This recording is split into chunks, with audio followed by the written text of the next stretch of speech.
The following opinions are solely those of BoatTEST.com and its test captain. Hi, Captain Steve for BoatTEST.com, and today I'm on a boat by Prestige that fills the gap between the popular 620 series and the 750. It is the Prestige 680, and I'm going to do a full test and performance evaluation.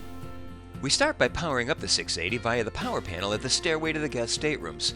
With lights on, let's start our daily checks by entering the engine room from the crew quarters. The crew quarters are accessed from the swim platform, and the entrance measures 26 by 43 inches. A recessed area around the door serves as an excellent grab point for entering. Immediately to port is a private cabin with twin berths. A transom window can be shaded off. Across is a wet head, and just forward is a combination washer-dryer with a place for detergents just above. The engine room door is just ahead. This is quite a roomy compartment with plenty of standing headroom with the overhead at 6 feet 9 inches. A ladder runs to a hatch in the cockpit deck. The 680 is powered by a pair of Volvo Penta IPS 1200s putting out 900 horsepower each and turning IPS Series 3 pods. The fuel tanks are at the forward bulkhead, and a sight gauge gives an instant display of the level. We also like how the water inlet lines are opaque so we can see the flow at a glance. There's a pair of Dolphin inverters mounted just above the battery boxes. Closed circuit cameras display the engine room to the bridge. Lastly, the pods are connected to the engines by 5.5-foot long jack shafts. In this manner, the weight and balance of the yacht is better controlled. The engines are located well forward, while the pods are closer to this position and can be seen from the aft berth in the crew cabin. In the cockpit, there are beefy chocks with stainless rollers, large bollards, and a standard warping winch with a foot control below. Excess line storage just ahead. All this is repeated to starboard with the exception of the winch, which on this side is optional. The shore cord is on an automatic reel and extends from the riser of the second step to the cockpit. We could think of other locations that would keep it out of the trip zone. We get to the bow from either the side door in the salon or one of the two side decks. We measured 15 inches between the rails and cabin side. Rail height comes up 29 inches. Rails over the windows make an easy transition, and the extended overhead provides a bit of protection from the elements.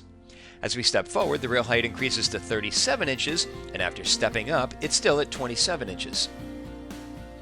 Fully forward, we have the large bollards with same beefy chocks that we saw in the cockpit.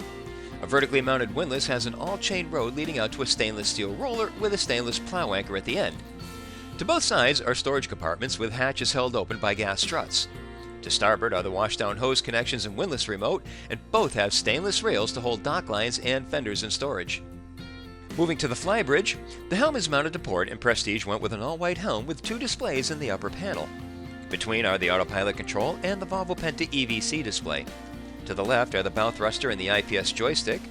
The steering wheel is vinyl wrapped with the engine controls to the right. Then we have another engine display, the remote spotlight control, the manual controls for the nav displays, and all rocker switches. A small storage compartment is just above. The helm seat is double wide, and the tilt wheel adds to the comfort whether sitting or standing. In either case, there are excellent sight lines to the bow. When docking, a good sightline to the stern can be had through the cockpit stairway. The lower helm is mounted to starboard, and there are a lot of notable features here. The entire helm is hand-stitched leather wrapped. 3 16-inch displays are flush mounted to the upper panel, and they're controlled by touch or the manual control to the right of the helm. There's a control panel for the Seakeeper gyro with the autopilot just below. To the right is the Volvo Penta EVC display, and below are the ignition switches. In a sub-panel to starboard are the bow thruster, engine control, and IPS joystick. The nav displays and lights are connected to single buttons. The horn is off to the side. Almost as an afterthought, the compass is mounted ahead of the panel, barely visible. Equally removed from sight is the VHF. The double-wide helm seat includes a single bolster and 3 flip armrests. It's leather upholstered and fully adjustable electrically. There's more than enough standing headroom, and the overhead eyebrow is well above the line of sight. Defogging vents are a welcome touch. Now, this is cool. Instead of putting the side door next to the captain, where no one else can use it, Prestige instead moved the door to a position behind the helm. Can the captain still use it? Oh yeah. Standing behind the seat, we have full view of the starboard side. The joystick is within reach, and so is the midship cleat, allowing the owner-operator to dock this boat single-handed if need be. In theory anyway, we'll revisit this later. And moving to the cockpit, there's a third joystick station for backing the 680 into a slip, and this is standard. Storage is just below. Now, let's get underway and see how she handles. Clearing the dock presented our first challenge, as the boat was marginally oversized for the space we were in.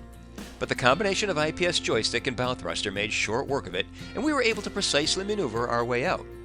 Once clear of the dock, I kept it on the joystick as there still wasn't room to either side and we had a strong crosswind blowing from an approaching front. Once clear of that channel, I really got to feel just how responsive the 680 is when making way. There was zero lag time between the helm inputs and the bow responding to my touch.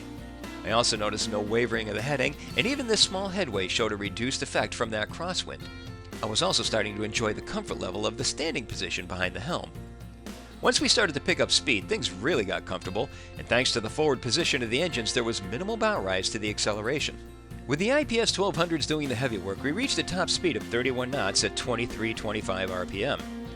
At that speed, we were burning 88 gallons per hour for a range of just under 289 nautical miles. Best cruise is always tough on an IPS-powered boat as the efficiency changes so very little as the throttle is increased. We hardly wavered from 0.4 nautical miles per gallon from 1500 RPM and 12.7 knots on up to full speed. So, as we're fond of saying, don't worry about the fuel, set the speed for the comfort level of the prevailing conditions. There's a distinct safety factor with her high freeboard. We measured 8 feet at both the bow and stern. And underway, she feels solid as a rock. There are no fast maneuvers in this or any IPS-powered boat as the throw of the pods is reduced at speed. But that's a positive note as no one wants to be in a yacht that cranks and banks around as its occupants hold on for dear life. This ride is all about comfort and the 680 delivers it. I couldn't get her to pound even when crossing our self-generated wakes at full speed, and all spray was thrown well to the sides and down low for a dry ride for whomever may be on the bow. Now this is important. We really didn't have heavy seas as we were testing in the lee of the shore, but this boat is equipped with a Seakeeper gyro and we still wanted to see how it handled this large boat. Here it is with the Seakeeper off. We're rolling a bit in the beam with the heel angle between 5 degrees one way and -4 the other. Not a lot, but measurable. With the gyro turned on, things got noticeably calmer. We could see it and feel it. So clearly this system works well even with the 71,400 pound estimated test weight. Finally, when bringing her back into the dock, we got another good feel for how she handles when things get tight. We didn't have enough room to drive straight up to the dock and turn her around for a stern approach, so we had to back her all the way down for the approach. This allowed me the opportunity to test the theory about visibility from the side door, and frankly, it worked out great. I could have used the cockpit joystick just as easily, but this was more of a challenge, so I stuck with it.